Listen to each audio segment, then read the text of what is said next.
have that Yep. one. Roofs, it's compartment walls, it's fire doors, and it is sometimes, dampers and things as well. But generally it is walls, doors, floors, and roofs.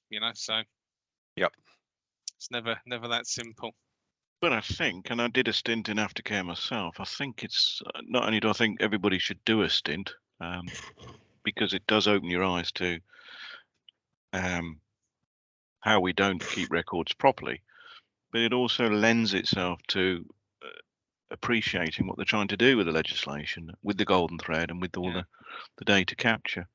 It gives you that automatic sort of head start in terms of seeing what's coming over the next few years. It really does help, because if we're going to improve, and we have to, then we're going to have to do what's laid out in terms of the legislation and the golden thread legislation. What's the latest on that? Does anybody know when that's the golden thread element of it is going to be formalised, or is it still to be enacted best by October, intentions? October, is it? Yeah, well, I think if you speak to the health and safety executive, they would say last April, but we'll be checking your homework from October. No, I think, sorry, Ian, I think it's the people are being called in from April. I think that's what I understand. That the housing associations are expecting to have to be certainly starting to be ready by April, and I think the deadline is October. I agree. I think what the health and safety exec would say should already exist. Yes, exactly. So it's sort of, it is yesterday, not tomorrow. We need to be ready for this. Yeah, I see Fion's just joined. Fion, have you got a camera? Can you switch your camera on? Try. Hey. Morning. Afternoon. Hello. So do you want to introduce yourself, Fion? Hi everyone. Hopefully you can see me. I've got a bit of a new setup. Yeah. Yeah, we can So see you. Oh, good. Fionn from Bouygues. Mark Bradfield's asked me if I can try and fill in for him in this work stream. Okay. Going forward, okay? So bear with me while I try and wrap my head around what you guys have been up to. Well, we'll we're- introduce you. So, Okay. Martin, do you want to introduce what we're doing? We spend the first 15-20 minutes beyond wrapping our heads around what we're up to as well. So Brilliant. don't worry about that. I'm Martin Adey. I'm the head of quality for a couple of Balfour Beatty's businesses, and I don't know, 15 months ago, allowed George to persuade me to head up this work stream to just see if we can't ease our way into the golden thread contractual thinking in terms of informing our supply chain and probably a bigger task, our designers, just so that they understand what it is coming their way. So that's what we're all about, and welcome on board, sir. Thanks, Martin. Appreciate it. George, you're next to my screen going round. Yeah, well, George, Steve, well, you know me I know anyway, you, George. Fion. Yeah. There you go. Yeah. So for David's purposes, I'm managing director of Active Plan. So we provide solutions for asset information management, including the golden thread. We're both a software company, and we're heavily involved in data management. And another one that we're working on, that you're working on, I imagine, David, is Midland Met. Yes. So we've started on that. We're working in that particular case, talking about what Martin was saying there in terms of the experience of being in aftercare. Well, we've got a similar sort of experience because we're working for in this particular case, Equans, who are the recipients of your information. It's fair to say, actually, that the initial comments that I've had back from my team is that the handover of the BIM model and the COBE data is quite good. So that's really that. I didn't mean that in a patronising way. No. But we're just are getting so better. used. We're so used to getting very poor quality information. It's a pleasant surprise. I'm sure that when we get into the detail of it, there'll be some issues, but it'd be amazed if there aren't. But That's encouraging. But also, I'm chair of BIM for Housing, and also I lead the Golden Thread Initiative Asset and Survey Information Group, which really is trying to deal with the definition of what's going on, what's got to be done. Sorry, Martin. That's okay. No, we are getting better. I think where you'll find it might get a bit tricky on MMUH is where we took over from Carillion. Yes. That was a bit of a, what do they call it? Hospital pass. Yeah, we actually did a piece of work probably 3 years ago. We were asked to help on it 3 or 4 years ago. When we saw it, we qualified out because it was so bad. Yeah, and I hope we did the same. But yeah, there's not a day goes by when we're not working with the NHS saying, well, this should be like that, but we don't know what that's like because we didn't do that bit. It's quite awkward. Yeah, Ian, Mr. McElwee, hello again, sir. And do you want to just introduce yourself to anyone who doesn't know you? Sure, I'm Ian and I'm chief exec of an organisation called Finishes in the Interior Sector. And we just focus on the construction of the interior and certain parts of the exterior, mostly SFS when we get outside. So a membership organisation, principally contractors, but the entire supply chain within our membership. Mr. McSoley, don't mention dampers, Paul, because you've met your match here. Have I really? Okay. So the first thing was obviously Mark took all the actions before he disappeared. No, I'm joking. I expect you've got all the answers now. So I work for Mace, but I don't just work for Mace. I do stuff with SIBSI on codes and standards. I'm the process lead for the Passive Fire Knowledge Group. Obviously, I do stuff with George on construction and stuff on design for George as well. Get involved in basically everything. It's crazy. So I know Ian very well. I know Joe Cillier, who's he's the technical director, isn't he, Ian? Joe? That's correct. Yeah, to make sure I got it right. He's another lovely chap as well. So there's a big group of us. You'll always find that when you do all these things, it's the same people's faces that come up time and time again. Because to be honest with you, there's not a great pool of people in the industry that really understand the whole system of it all. It's been quite interesting over the last few years. So yeah, that's pretty much about it really for me. Okay, Richard, you're on mute if that helps. Hi, sorry. Hi, Fian. Richard. Well, I'm director of BIM for Housing. Basically George's sidekick and doing what I'm told. I tend to chair a lot of meetings because I don't need to know very much. When I'm not chairing a meeting, I sit in the background and put my camera off and have a coffee. Just to round it all up. Yeah, I work for both George and Richard. Basically, what Richard said, sidekick of both George and Richard. Yeah. I just sit in the background and do all the administrative stuff. Okay. So there you go. Yep. So we're back on. There's just for everyone else's benefit, there's a couple of other work streams going on that I've got involved with just lately. Have you come across the Geary work stream? I know Geary. Yeah. Mark sits on that one as well. And we're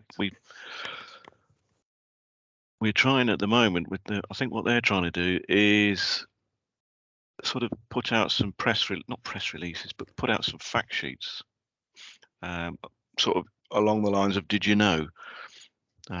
Just sort of to ease people in, because they did a swift snap survey of their current members and the people that they interact with along the lines of, what do you know about this impending legislation or in place legislation? And they presented it back to us, and we were quite sort of surprised at the lack of knowledge around the Building Safety Act and who it applied to, and also the golden thread and what that entailed. And started, I think they went down the wrong track initially. They started trying to put numbers to impact to try and sort of forewarn insurers and developers. But we kind of drew a blank with that. I mean, people were talking, 4%, 5%. It didn't really lend itself to useful data. So at the moment we're sort of working on these fact sheets that are going to be issued out to developers and insurers and fellow contractors and anybody who's a member of GIRI, basically, saying this is in place. Did you know you need to be compliant? The one we're struggling with the most at the moment is the competency one. Yeah. In terms of getting that message out there. That, as I sit here today, for me seems to be where we've got the biggest hurdle to overcome. I think most people are, generally speaking, I think most people are on board with the Building Safety Act and which buildings it will affect and the implications on the building regs, not just the fire ones. But I don't think people have really grasped the jump that's going to be required in competency levels. Certainly not our designers. Yeah, so there's quite a gap out there at the moment. But that's what we're doing with GIRI. I also, working with Joe, who got mentioned earlier, we tapped into our supply chain, our manufacturers and some of our installers, just used their knowledge and their thinking and to try and get our designers a bit more aware. So we were using, like I say, we were using their knowledge and input to try and set a series of requirements and feed them into our designers and saying, did you know that by stage 1 you're going to have to come up with this, and stage 2 you're going to have to come up with this, and the REBA stages I'm referring to there. So we're a couple of workshops into that working group, but I'm quite pleased with the way it's headed. And I think most of us are on the same page at the moment in that. I think we've all come to the conclusion that the REBA stages are one stage out of sync and they all need to shift to the left. One stage. That's coming out of all the discussions. How we go back to people like REBA and the architects and the M&E designers with that sort of news, I'm not sure yet, but we've got a few more workshops lined up. You got your hand up, Paul? Yeah, I was going to say, I was speaking to me and Joe mentioned about GIRI the other week because obviously I forget the name of the guy. Cliff. Spoke about Building Magazine. I always forget his name. Sorry. Cliff Smith.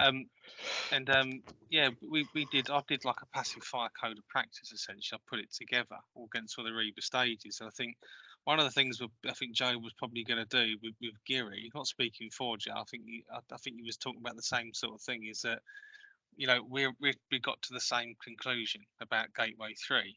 So Gateway 1, the end of you can't do it unless you're at the end of stage 3, and basically in medical terms, the descriptive of the problem that you've got, so you're able to prescribe something later.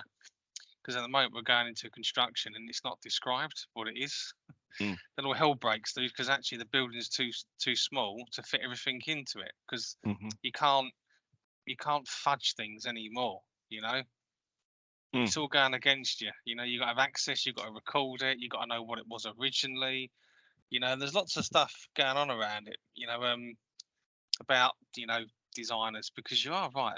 Martin, completely with this is that the competency thing's the shocker, right? But the procurement piece is the next part, because you can't select passive seals for anything unless you know the descriptor what it should be. Then you have a product that meets it. Then you can compare it to, I'm going to use the words here, and the wall as a system, right? That it all works with that type of supporting construction, and you can get in to install it all. And that's the bit, unfortunately architects just can't do, because they're not selecting the products, are they? It's all getting pushed down the bottom of the supply chain for selection later, and that's when your problems really start. So it's getting it all shifted back to the front end, so you've got good rule sets around how it all kind of works. But I don't think it's worth. So I was going to say, is it worth I think obviously because Fion's new and obviously David's new to this group, was getting some of those original sort of PDF sent around, or explanations from about contractual, no discrepancy, statutory matters, and all the rest of it. getting that recirculated for them, because it's always worth a reflection and a catch up where we went to originally. Okay, I can do that. Have you updated them? You're talking about the ones with the lots of circles and arrows on, aren't you? Yeah. Yeah. A bit like that, you know. But yeah, because it's. I think one of the big things on competency, Mike, we're sort of like working on this in multiple, because we've all got multiple facets across different groups. It's trying to make complex as simple as you can without screwing it up. Do you know what I mean? In practice, and it's been that's why I think, you know, Joe was talking about the Geary thing as well. I think there's some big, you know, overlaps with what we're doing in PFKG as well. So I think it all kind of ties in. Well, that's the point. That's the point I wanted to make. Sorry, George, I'll come back to you. But the point I wanted to make is that quite a lot of working groups excuse me, there is a lot out there. There's probably half a dozen sort of having the similar conversations, and I think sort of an appeal, George, really, that we're all heading in the same sort of direction in terms of where this will lead. But that needs, I think now it's sort of, there needs to be some sort of upstream feeding into, you know, where we're concerned, maybe, you know, where we see things not working. Yeah, I'm sort of thinking as I'm talking here, but if we sort of tick the ones that we've acknowledged, and you know, all the changes that are coming, if we tick those, the ones that we've acknowledged and we think we can cope with as tier 1 contractors, and then have another page or slide that says these are things we're still not confident we're going to solve by the time they start rolling out, I think that might be useful. Yes. Go for it, George. Sorry. Yeah, I was just going to say, just to clarify, just in case anybody doesn't know, Geary, we're talking about Geary, that's the Get It Right initiative.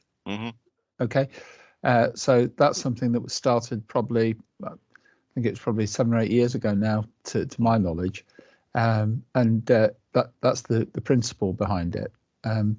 So I absolutely agree, Martin. But one of the, I think, the interesting things is that it's a matter of it's such a huge topic that we're trying to address here that it can be overwhelming, and certainly I feel that to some extent. But what we've started to do is try and break it down in a way, and try and focus on a couple of strands that we can then work around. So, for example, one of the things that I've been looking at is the whole compartmentation thing that Ian and you know and Joe Cilia educated me to probably a year ago. And what has become very clear is that most people aren't aware of the importance of that. People are looking at individual assets, and we've still got situations where people are, at the moment, particularly because of what's been happening with the fire plans, that everybody needs to get them into premises information boxes and things like that.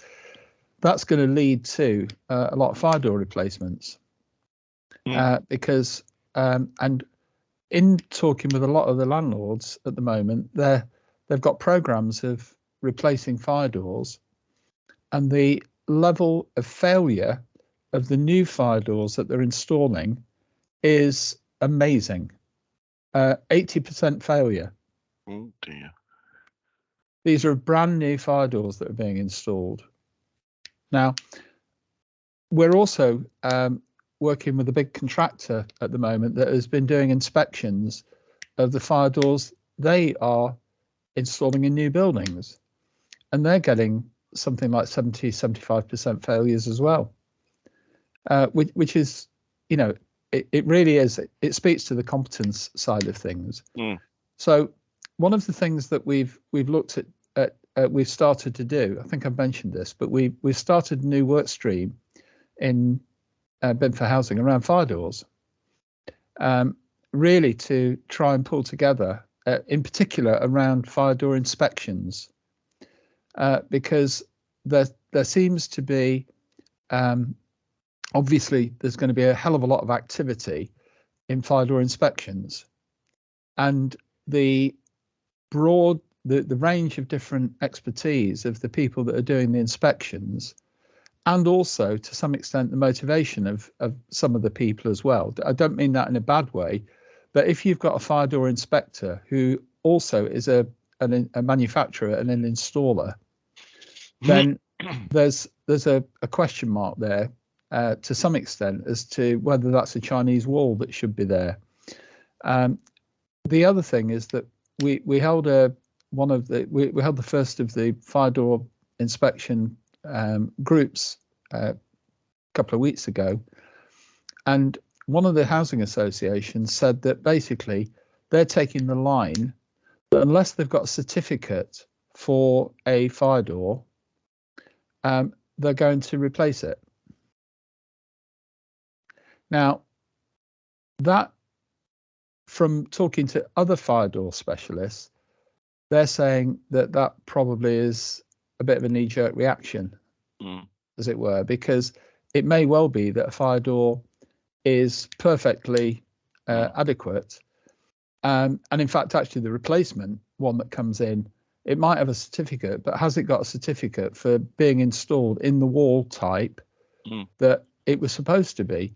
Again, last week, somebody explained that on a project that they were working on, there was 41 different wall types. Now, the likelihood of that, the door that's going to be installed in one of those different wall types being tested in all of those different substrates is pretty unlikely. So the people that have been sort of, you know, coordinating us on this journey, and again, it comes from the knowledge of people who are real practitioners, and you know, landlords and designers. They're saying that really it needs to be a risk-based approach, and it needs to be taken in the context of that particular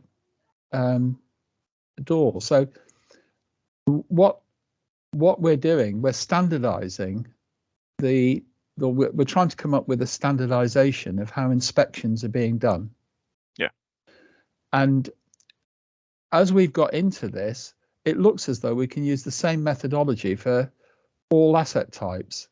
It's not different for a door as it is for an AOV. Some of the tasks are, but the procedure of identifying what type of thing it is, and then having a regular maintenance on top of that makes sense. Sorry if I was going on a bit there, but I think there's a great opportunity now. Certainly, I'm seeing it a lot clearer as to how we can achieve that connection. Ian.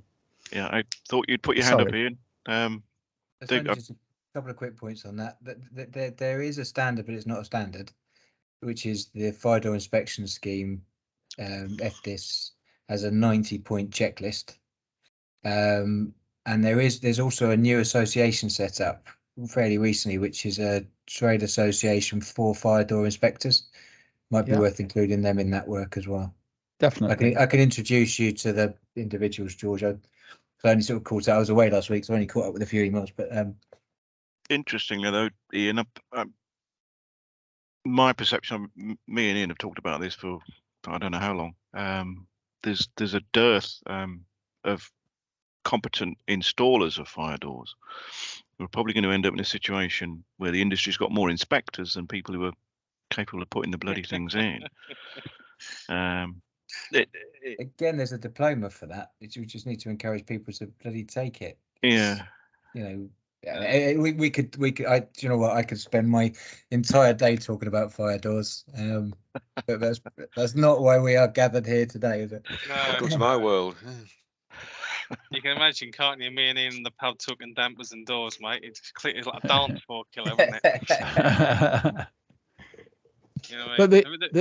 But the important thing is that we seem to have got a big influx of people that are interested in participating. Yeah.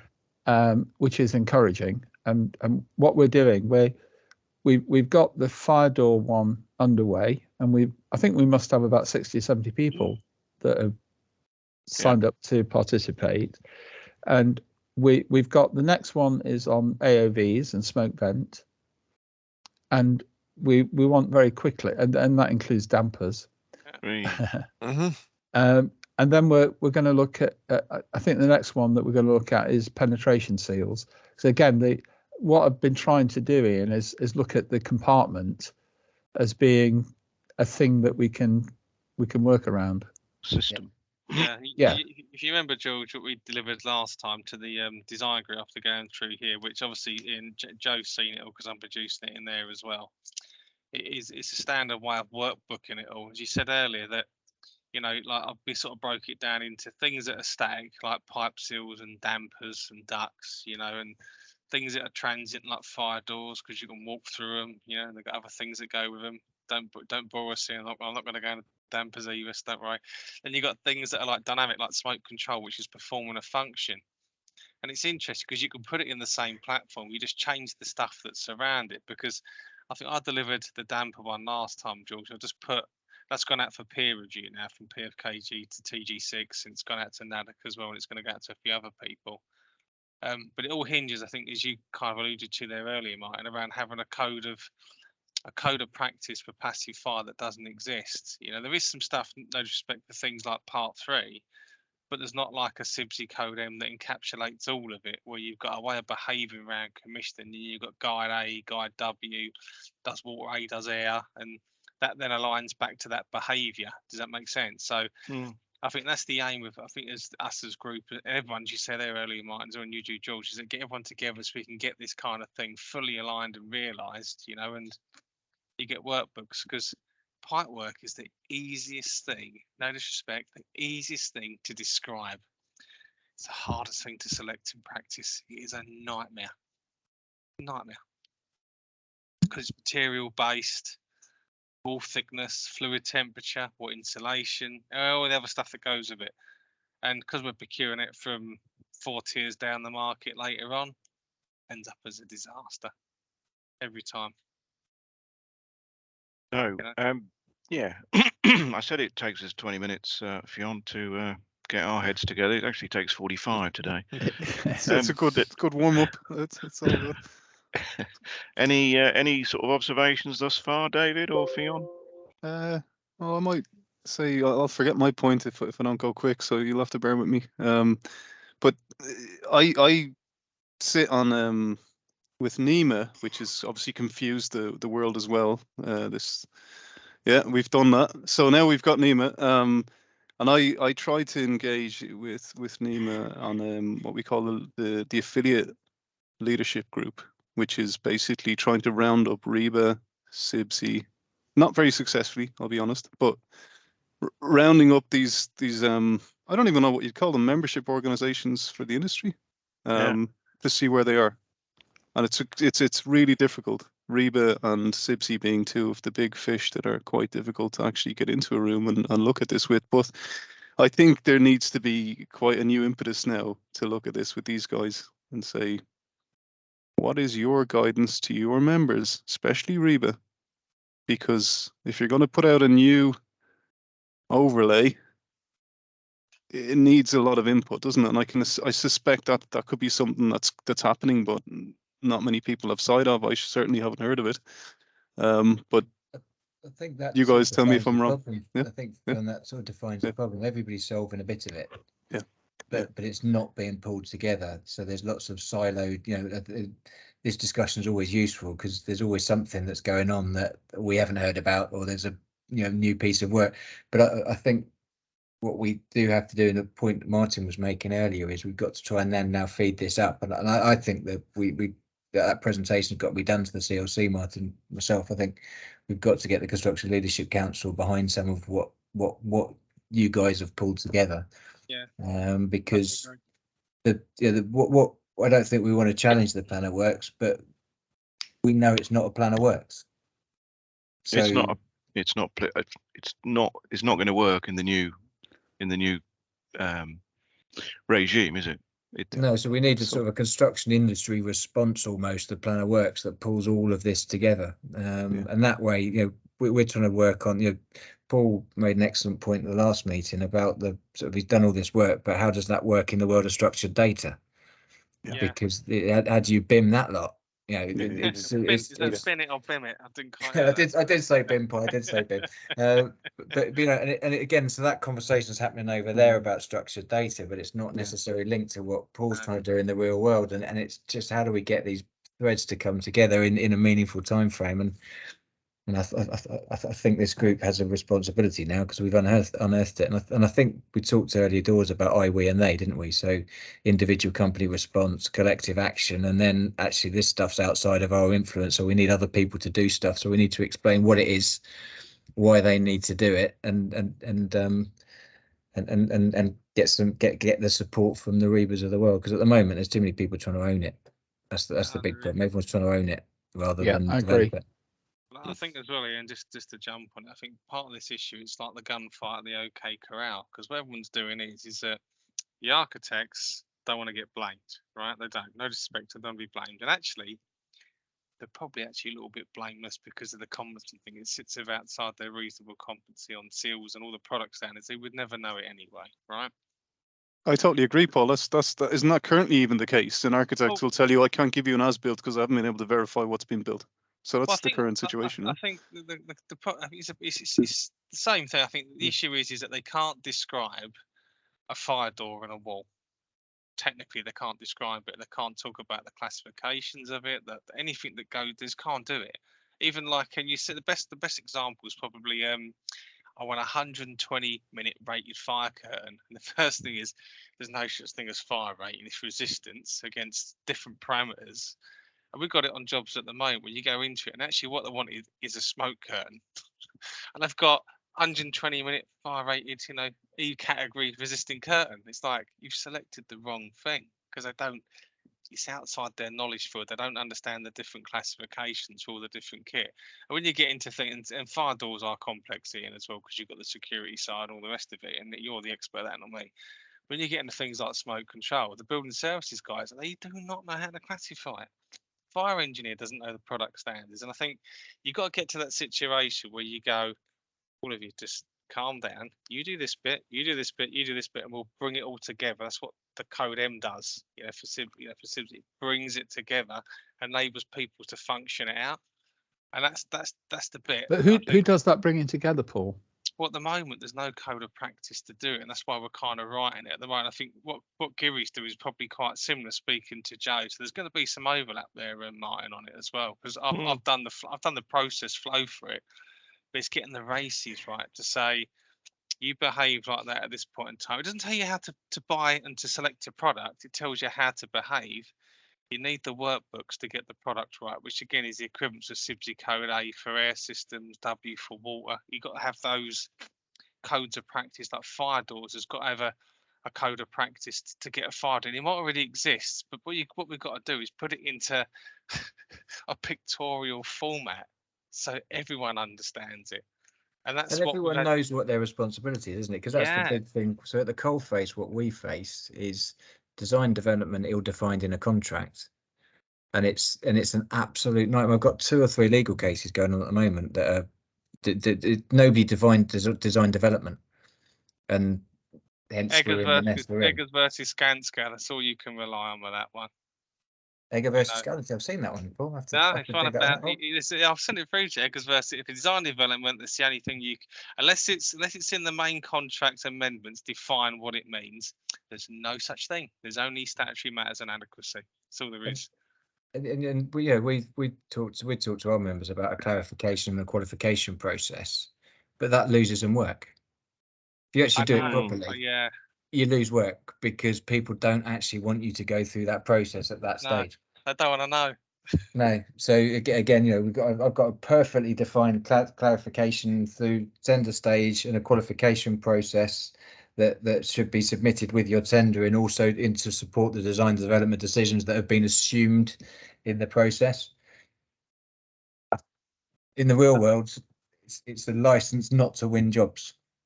And do you know what's even funny with this is we had a one years ago, and it's basically just because you haven't allowed to do something doesn't mean you haven't got to do it either.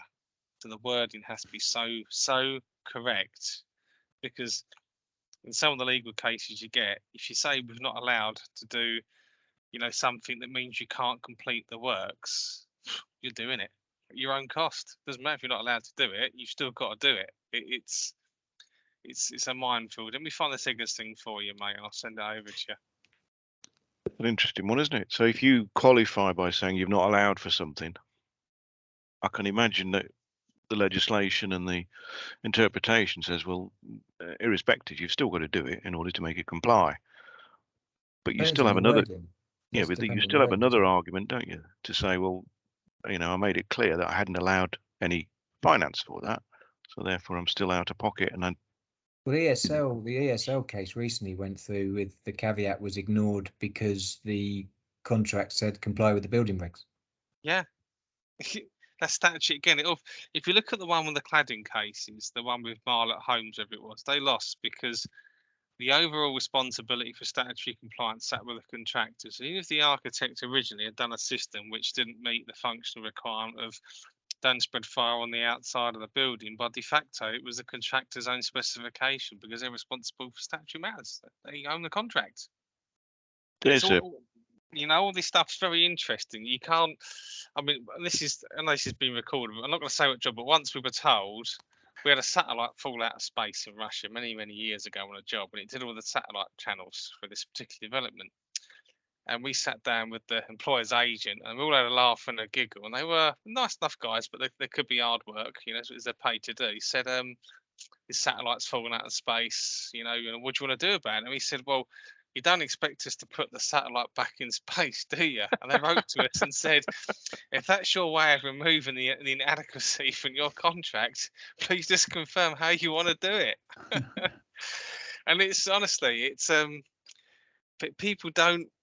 We will say this internally. It's my biggest problem internally with this business. I say to them, look, you've got to apply how those clauses work with the work you're undertaking. And actually, are those clauses that statute matters, discrepancy, adequacy? There could be things under design, development, or scope gap clauses. All things are amended.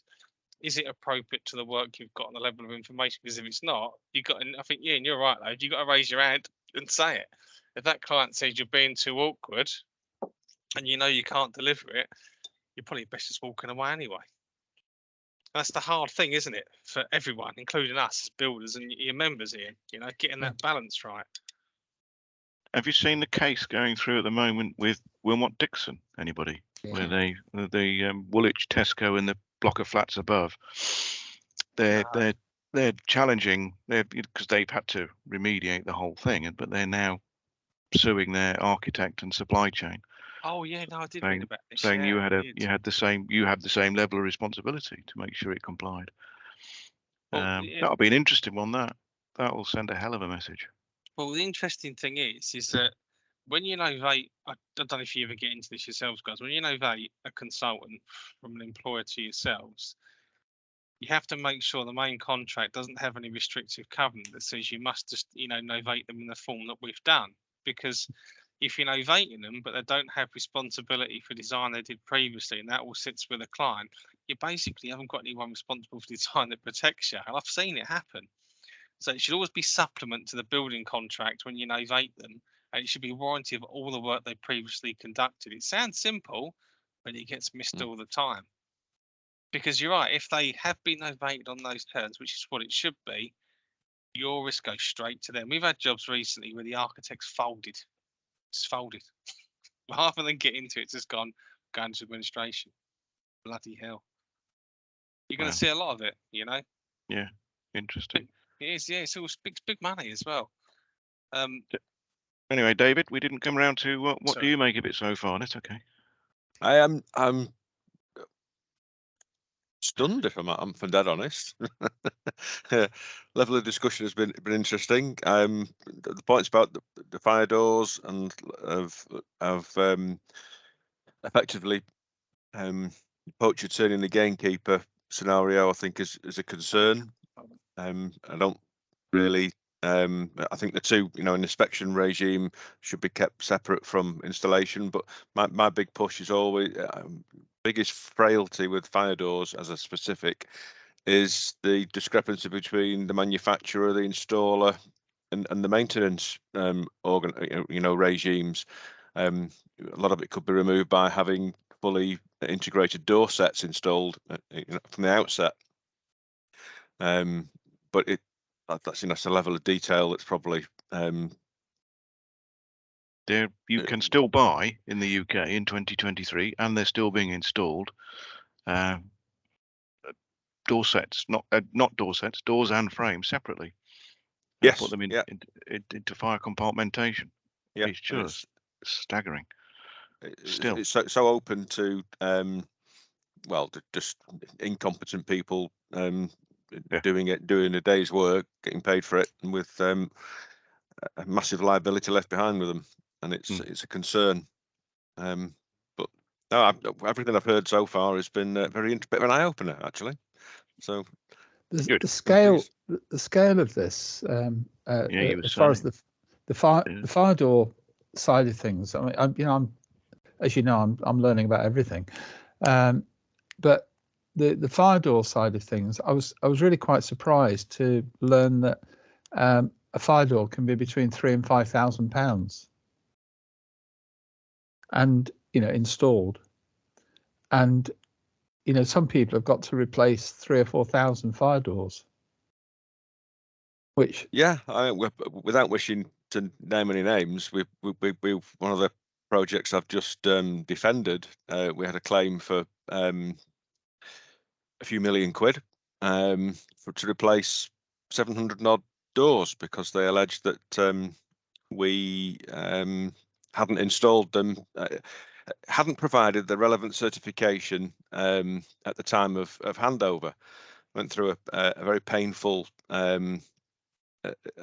post-mortem of the whole process, and we resolved that we were able to, because of the quality of the doors were good, actually they were fire doors, but we were able to actually avoid that type of massive remediation program by retrospectively providing the door labels on the doors which have been omitted from the date of installation, so that there's a massive focus on the solution appears to be replace it immediately, and it's not necessarily the case.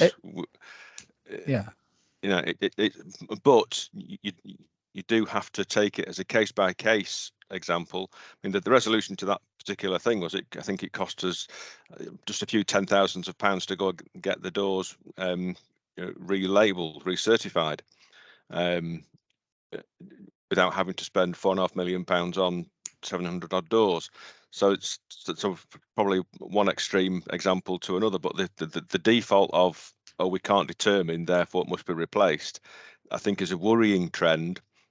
It's everyone then turns into an inspector with the conclusion that it must be replaced, and it's a worrying trend I've begun to see quite frequently. I'm involved in probably about 30 projects where there are ranges of claims for all types of things, and it's easy to I get the conclusion it's easy to point the finger and suggest a immediate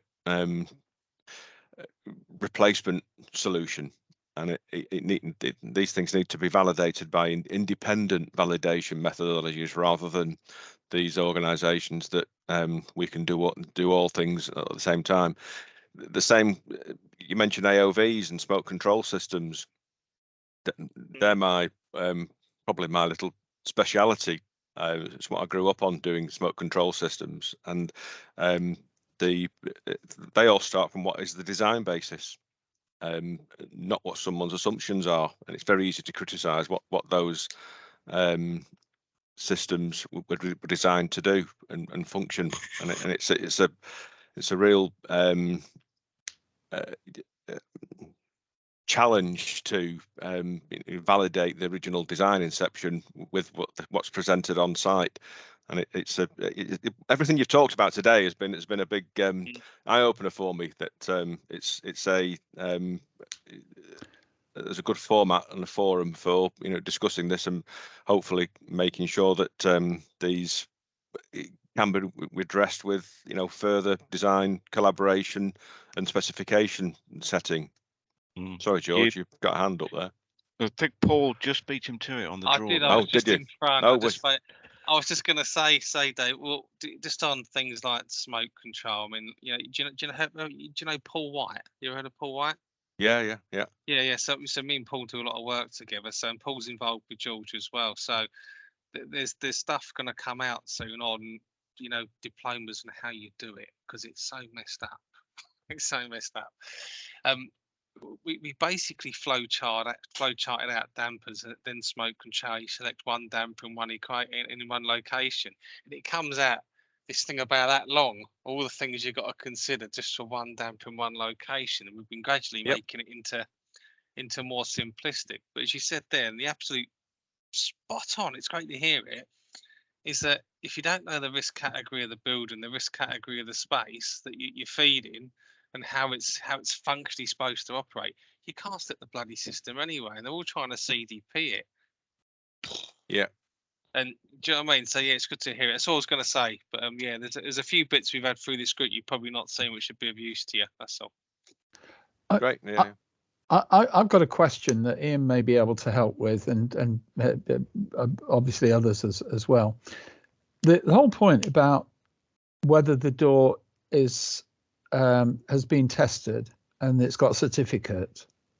My understanding is that the certificate is only relevant for the test conditions that it was actually carried out under, and therefore simply having a test certificate for a door set rather, that doesn't necessarily mean that it is safe, because the manufacturer wouldn't know what wall it was going into. So therefore, the certification itself. Sorry. Yeah, the certification for a particular door manufacturer's assembly, you should have those wall configurations defined and clearly stated within the documentation. Yes. And it's up to the when I say up to, if that wall configuration where this particular door set is going to be installed doesn't conform to that, there should be a review of that process, because the application of that door is based upon its integration with a known and tested substrate structure. Yeah. It's what you're describing is a miscoordination between the construction of the wall surround and the M&E service of the fire door being fitted, the joinery service being fitted, to ensure conformity. Yes. But you're right. 41 different wall types. No manufacturer is going to test their door frame 41 times. They're going to test it to the number of wall configurations that are the most common practice, and from my experience, there's about 7 or 8 or 9 wall configurations. But it's that's the whole point, Dave, isn't it? That's the whole point of the scope that's set. So if you look at certification as opposed to George, just in terms of language, a test certificate is a document that's used as part of a certification process. The certification process defines the scope that you're allowed in order to use that product and assembly, and it allows for interchangeability based on the experience of the test body and the certification company, in order to ensure that they've used evidence to provide reasonable assurance that a product would maintain that level of performance in a test condition, which is then translated into, and in the real world, that means it would give, and remember, it's only about giving, it's what people determine as the reasonable level of protection required for people to adequately escape the building. You could go to what's called engineering judgment on applicability outside a range of known criteria. So that's the standard process that we go through quite frequently, actually, with slight misalignments in certification and installation detail. Yeah, you're still allowed to do that, aren't you? Yeah. Test It's report all is that. just a one-off hit, though, isn't it? Certification process is a re-inspection. It's an audit. It's an annual audit. There's so much more to it than just a test. It's Oh yes, yeah. Well, I'm just going to say, the interesting thing is, right, because obviously, you know, it's good to hear language getting used now, appropriate, adequate. It's brilliant. I love it all. The world's getting better in my head, you know, how everyone's talking really good now, all of this. It's, you know, there's only two types of standard support in construction: symmetrical, flexible, or rigid, right?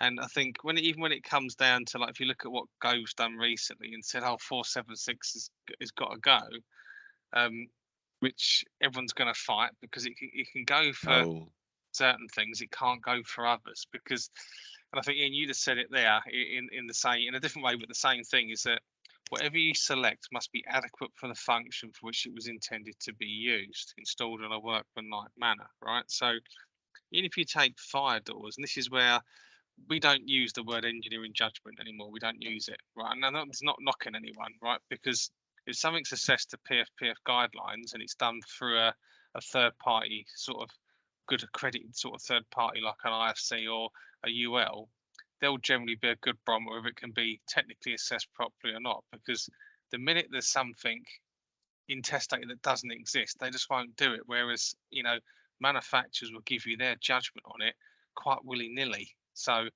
we don't use them anymore because when we start breaking them out, we find actually there's not enough test evidence to bloody support it. This is what we found with a lot of stuff on even pipe work and different types of substrates. It's like there's no test standard for, say, walls against beams with openings on on three sides with deflection heads. You can't engineer and judge it because there's no test data to do it. We'll work on it, but it doesn't kind of exist, if that makes sense.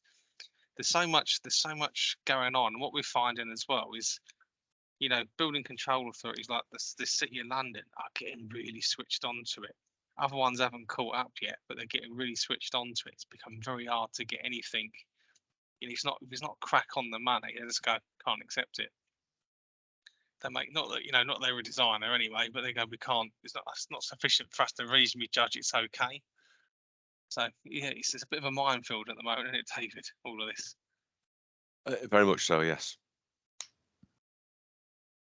Were you going to say something, George? Was that? Yeah, I think the interesting perspective that Live West gave me with this is the housing association that said that their policy is to just replace unless they've got the right certificate, was that's coming to a situation where the something missing, in fact a piece of information missing, if we come back to our BIM world, a piece of information missing, which the certificate is a piece of information, that in itself is a defect. So it comes back to what we first started talking about years ago, Martin. So therefore, that I think that's quite an interesting perspective to look at from what we're trying to do together.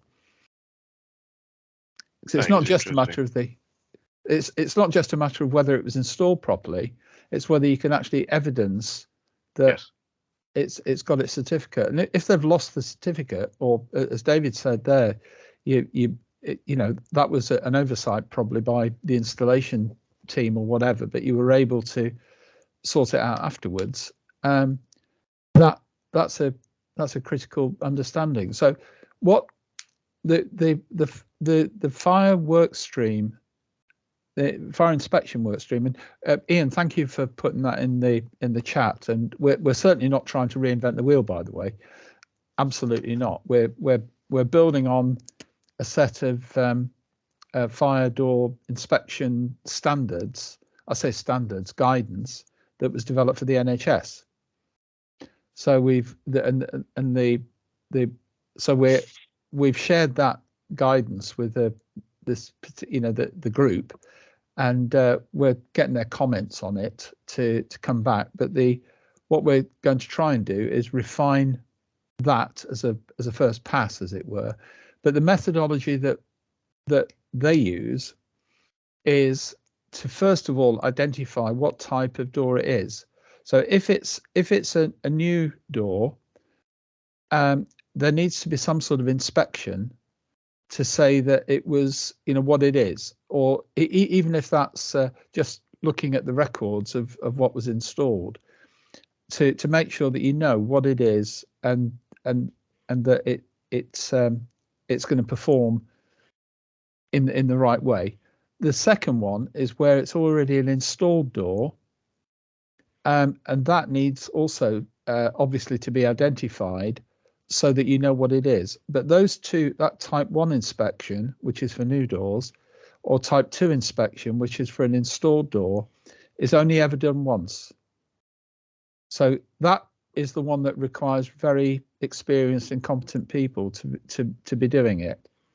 The third type of inspection is the ongoing inspection, and broadly that can be done by maintenance people as long as they've been properly trained, and it can also be done by as I saw last week with the information that came out of the government, it can be done by agents and really even, you know, landlords and maybe even the tenants themselves. They can do their own checking but it needs to be formally checked. I think once a year. That's the way it's. But the thing for me, the basics was saying, actually identifying initially what it is the critical thing. Whether it be new, and part of that will also do a risk assessment, because Alan Oliver, the guy that is sort of leading it for us, he's very experienced in fire door inspections, and he works for people like the big FM contractors, and sometimes the doors have been in place for 20 or 30 years. Now they don't need to be replaced if they're going to perform adequately.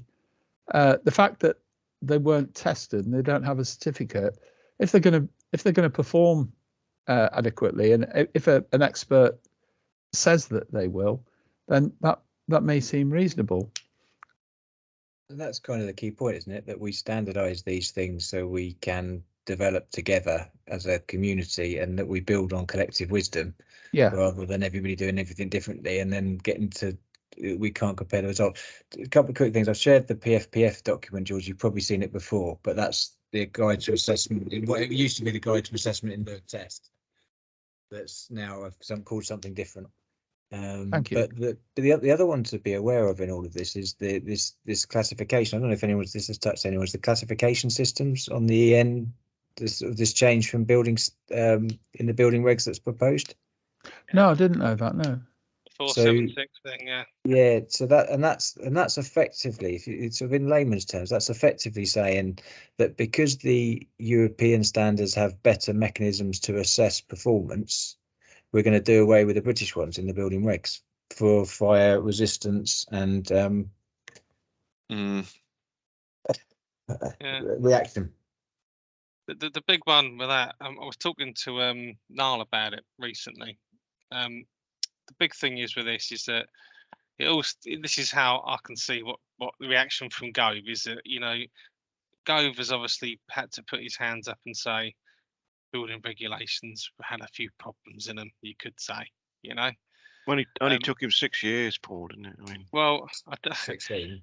I can go back through someone's LinkedIn on if you know who I'm talking about here from the FPA, and probably trace every time he's posted it. Be honest with you, I'm actually seeing him tomorrow. That guy, anyways, he's a nice enough chat, but he's send him my regards. Yes, I will do. Yeah, he's got him. So his reaction is we need to get rid of it, because when you look at all this cladding pledge and stuff, and I don't want to sound like I'm being out of turn here, is that I don't know where that's all going to sit now, because all the developers are going to go, well, your guidance was wrong, wasn't it? So it'd be an interesting dynamic. So what he's basically has said is that we're going to get rid of 476, which means kiss PFPF goodbye, kiss it all goodbye, because none of it's going to be relevant. And this is going to be like hell on earth, really, if they even tried to do it all. Things like spread of flame, fully agree. It should be the European system. Yeah, that was nonsense. it was nonsense, and that's the bit, with Radar that he's kind of had to say. We didn't know. We probably buried it as well. You're not speaking out of turn on camera, right? Be careful what you say on these conversations. But then you've I got. can stop recording, you know. No, it's all right.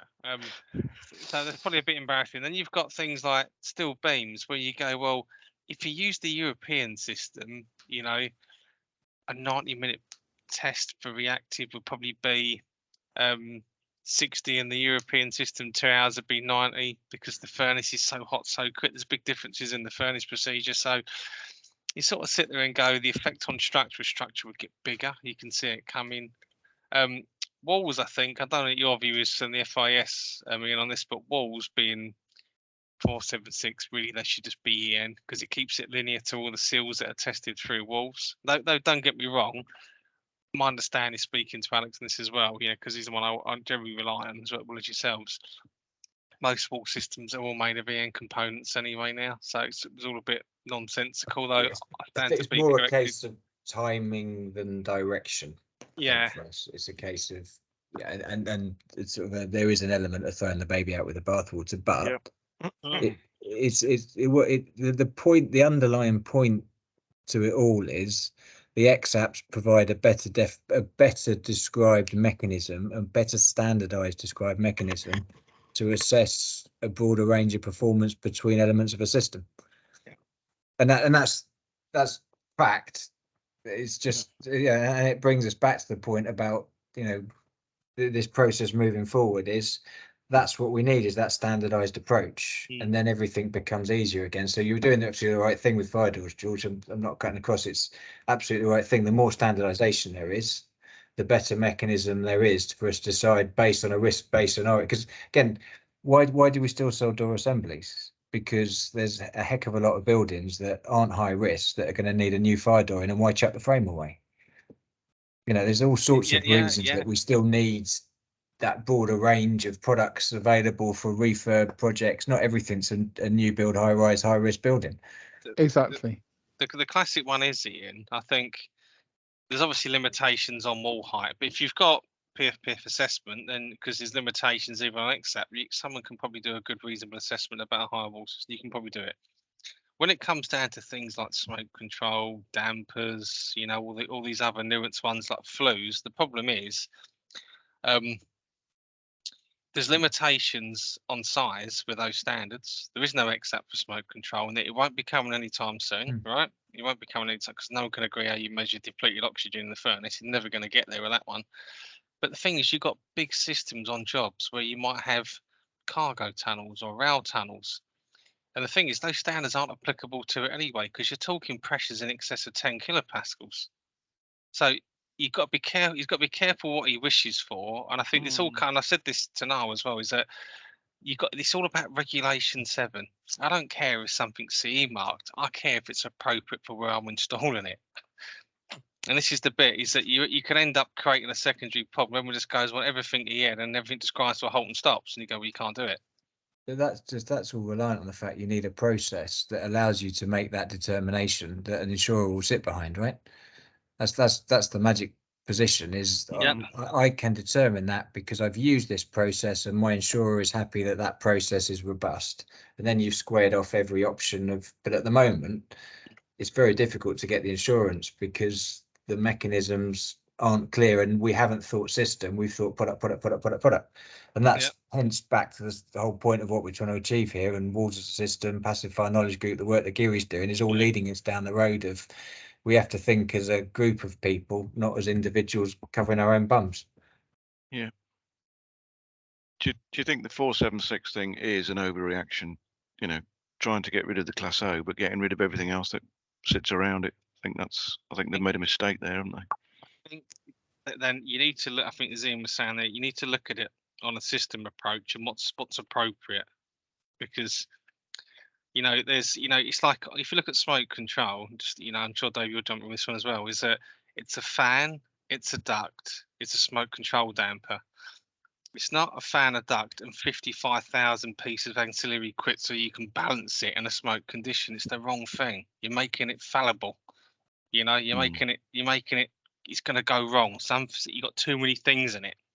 and these things aren't all tested for, you know, cross-sectional loss of 10% and stuff like that in heavy smoke conditions. So it's the wrong thing. You shouldn't shrink them down. You keep them at the size you need to shift the volume. And this is what goes on. You can have a secondary issue by doing it. It's no different, is it, to, you know, everyone should drive diesel cars because it, you know, sorts out the CO2 problem. They're better on CO2.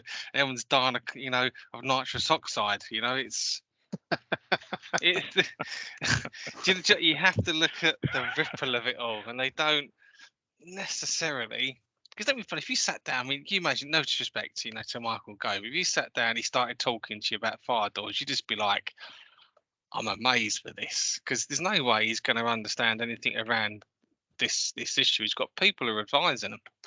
I'm not sure necessarily they know everything about it either, you know, just because if he did, he wouldn't have gone on getting rid of everything, because you just go, that's crazy. Why would you do that? As you say, throwing the baby out with the bathwater. Do you know they started a consultation? I was called in to see Clive Betts, who chaired the Building Regulation Working Group, and he said, Ian, how do we get rid of all combustible materials from buildings?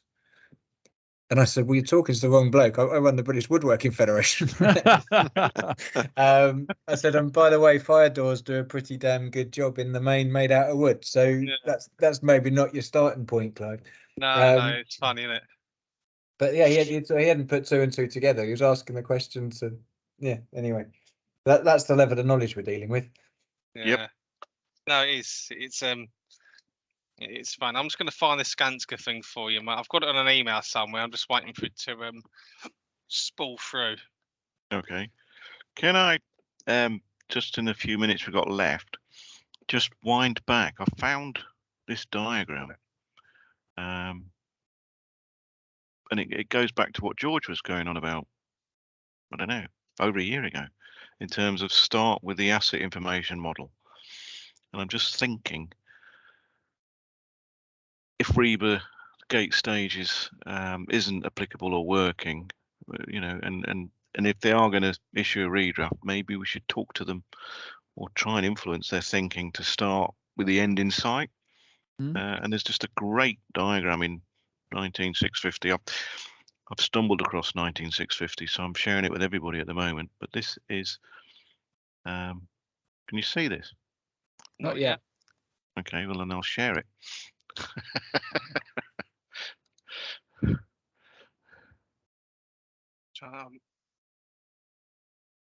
Yeah. I like this. Start here. I like this. It's like a game of Monopoly. And this is at the end you start. Yeah. In terms of strategic planning, delivery phase and operational phase, appointments, and start going through your information required from the back end. I remember you saying it initially, George, and I thought it was a good idea then, but it's only like recently that it's resurfaced in my consciousness. Well, just put it out there for everybody else to sort of say, "Hey, you missed the point, Martin," or I think that's absolutely right. And the thing that particular document, in fact, that originated, it's a reworked version of what was in the original BIM guidance from 1192. Yeah. And the key thing about it, the key thing about it is the stages that you've got there, stage 1, 2, 3, and 4. Now, what our experience is that the industry has, they say they're working to this, but in fact, what tends to happen, the way of testing this is COBE. So COBE is the methodology that you use, or it's the schema that's used to manage the data that is used at creating those different stages. But what tends to happen on most projects, the COBE information is delivered either at stage 4 or indeed afterwards. Yeah. So the trouble is the validation that should take place at each of the earlier stages doesn't happen. Even though it's in the standards and it's in all the guidance, people aren't following it. And I think that's a fundamental problem, because what what we're discovering on projects is that some of the basics aren't done. And when I say the basics, I'm talking about the spatial coordination. Being able to know not just where all the rooms are, but where are the risers. Yeah. Where and are how big are the voids? Yeah. Exactly. Yeah. And all of that should be done really by stage 2. But it can't, in the way that we procure construction, it cannot happen like that now, because your specialist subcontractor is going to be required to make some of those decisions. And you go back to your clarification and qualification issue, those decisions aren't happening then. So it's that late engagement through procurement. We've just done a really interesting piece of work at Reading University on procurement practice. Yeah. And what's a typical time scale for when somebody's appointed on the job, which is when they can actually start spending money on it, right? And it's very, very late. And actually, I've had to tame down the language now, and I say this, I don't mind it's recorded, I'll say this, but because he talks about irresponsibility within our supply chain, that we should never sign these contracts because effectively you don't have clear and unfettered access to deliver, because you don't have the information you need at the time of committing, and then you're always on the back foot. So we slightly diluted the language around it, but we've left the point that the supply chain shouldn't be saying yes to these things. We shouldn't be asking, and people shouldn't be saying yes. But until you solve that commercial issue, and Mark made this point very early doors, is he doesn't think we can influence procurement, and I don't think we can solve this problem until we influence procurement, because go back to the Latham report, that was his fundamental point, is stage 4 has to be paid for by somebody. Yes. And nothing's really changed, Ian, since then anyway. And actually, it's just, every contractor now, right? You take on, this is what I say, I don't blame design teams at the moment. I do blame, to a degree, I do blame clients' ways they bring people in, like PQSs who think the value's in the supply chain. The builders that pass it down the line to the supply chain. You end up in this big quagmire where you've got, as a system, you've got walls that you can't select unless you know the damp of the door, the glass screen, the curtain, the flue, whatever's going through it all, because by summation, you've got to get to the wall type that suits all of those things as a system. But they're all sporadically split between a joinery company, it could be BG, it could be Canaf, it could be Cineat. You just don't know.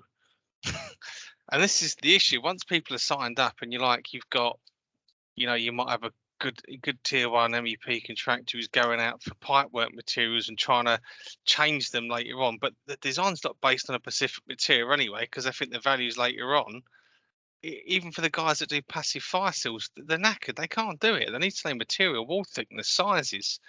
It's almost the whole. But that work that you're doing, Paul, leads into that, doesn't it? I think that's one of the outcomes. I think this group is the close to saying is that you cannot agree a contract until these things have been decided.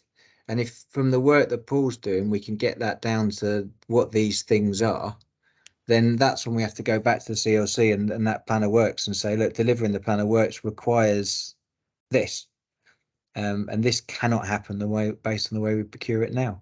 And there was a guy, wasn't there, George, in the design group who said, you remember his words, he said, I forget his name, he said, oh, mate, this means 19650 doesn't work. And was all like, it doesn't work because you don't know the specific asset information for, like, when we did it for dampers, didn't we, George, and smoke control and a few others. There's like about 80 things you've got to record in the asset information at each location. You don't know what they are at the end. You don't know what they are at the start. You're knackered.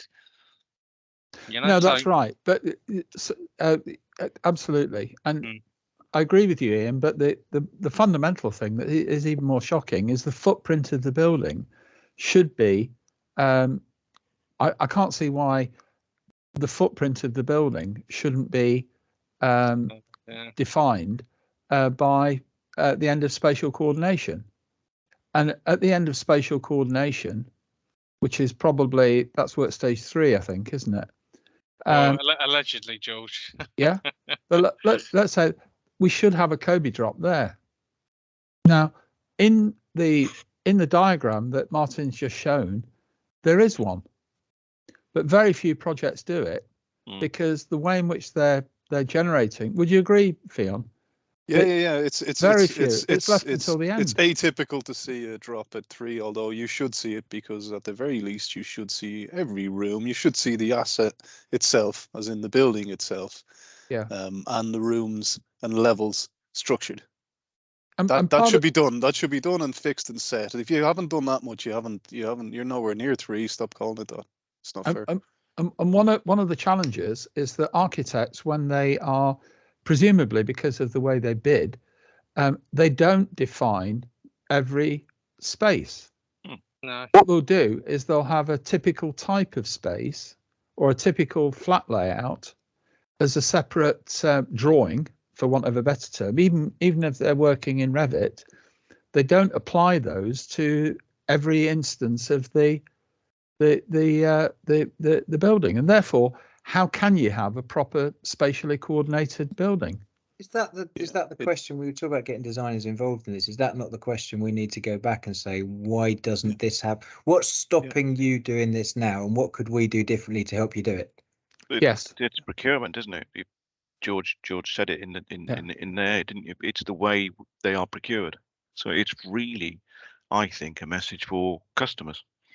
But then if we went with the customer and the so if we ask them that question, and that's the answer is that, then we go back to the construction process, the Construction Leadership Council, and say we have to consistently advise clients that this has to happen, or all the rest of it can't be done. Yes, exactly. I agree. Sorry, George. Where my head's heading. Yeah. Even before the need for a golden thread, you can identify massive gaps in what a client is procuring from a design team without, say, main contractors' involvement. Now, obviously, I'm not saying main contractors are some kind of altruistic angels, but there is a requirement. There are gaps there, and that there is a need more so than ever for that to be filled. That feels like a sort of a simple ask that if we back to that sort of IOE later, and that feels like quite a simple ask. It's not an easy solution, but it's a simple ask.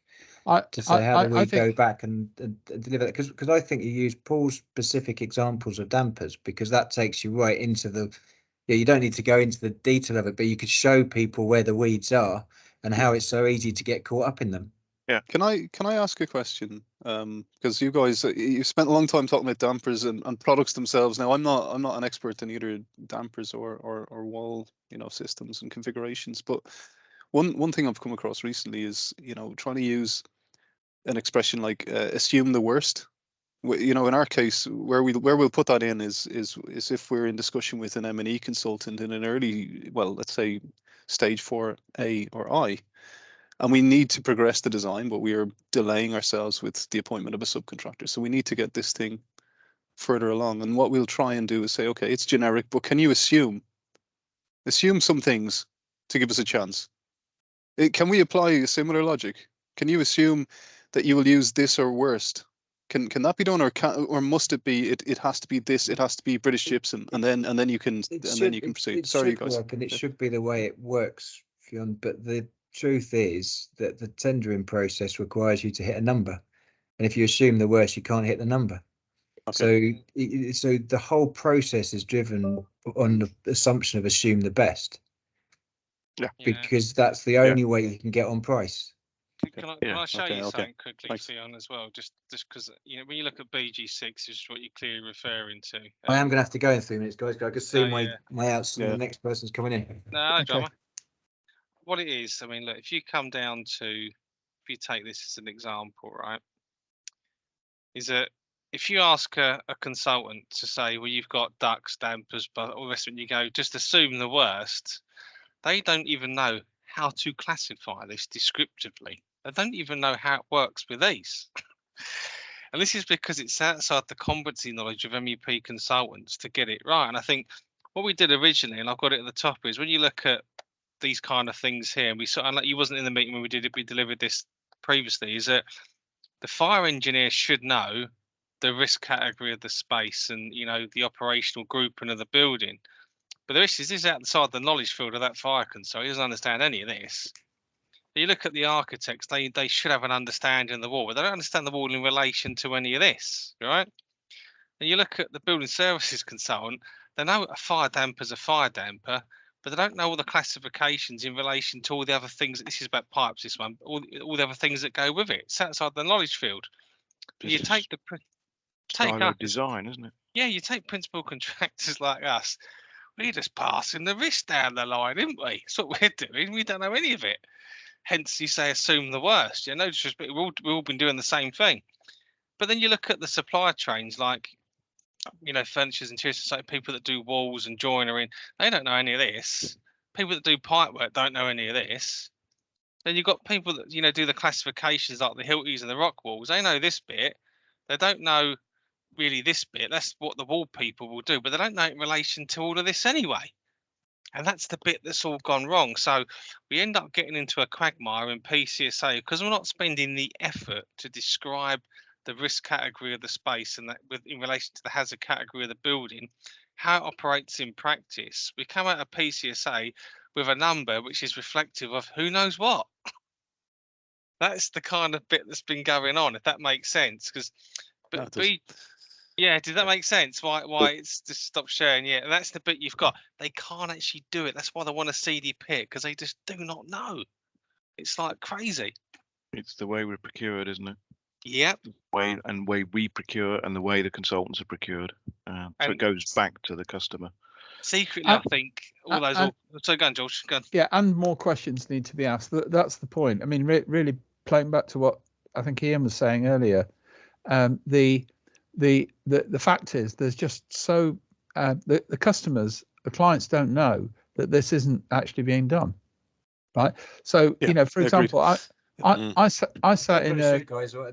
Thanks for today. I know we ranged around a bit, but again, a useful discussion. Cheers, guys. Thanks, Ian. Bye.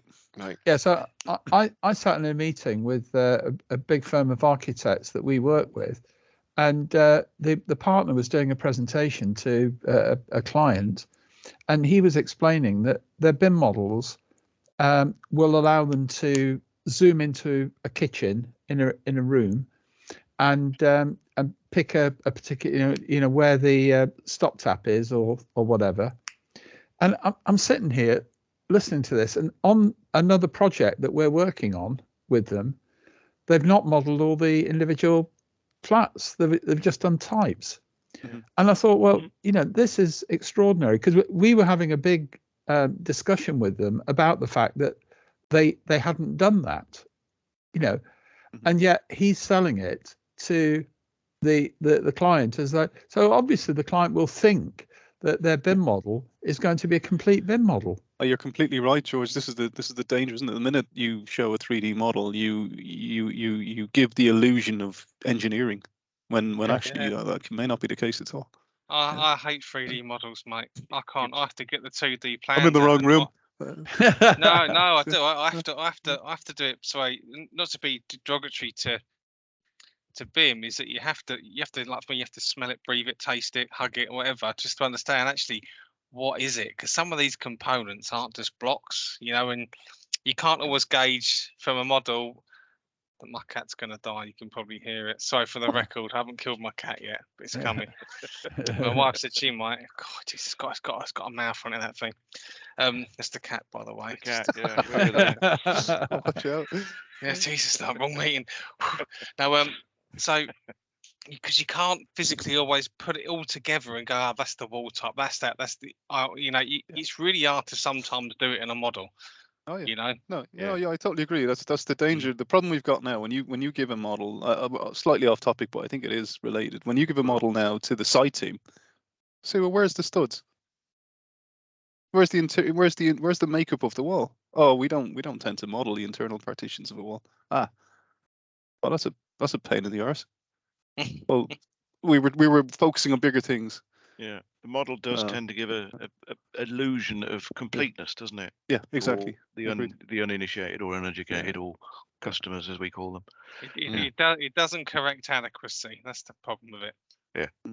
You can have a wall made of drywall and it's got 57 holes in it, all opposing sizes. And actually, when you look at it, you go, drywall can't have that many holes in it anyway. It should have been blocked. By that time, the structure's already been built. It's too late. Yeah. Been there. Yeah. Okay, we've run out of time. Yeah, yet I need again. to go as well, but yeah, and I do as well. So, David, Fionn, Likewise. That's what we do for an Thank hour you. and a half. Thanks, but everyone. Brilliant. Great to meet you. we'll be It's more been joined up lovely. next time. See you again. Thank you. See Bye you now. soon, guys. Take All the care. best. Cheers, bye. Bye. Bye now. David, could you send me your details?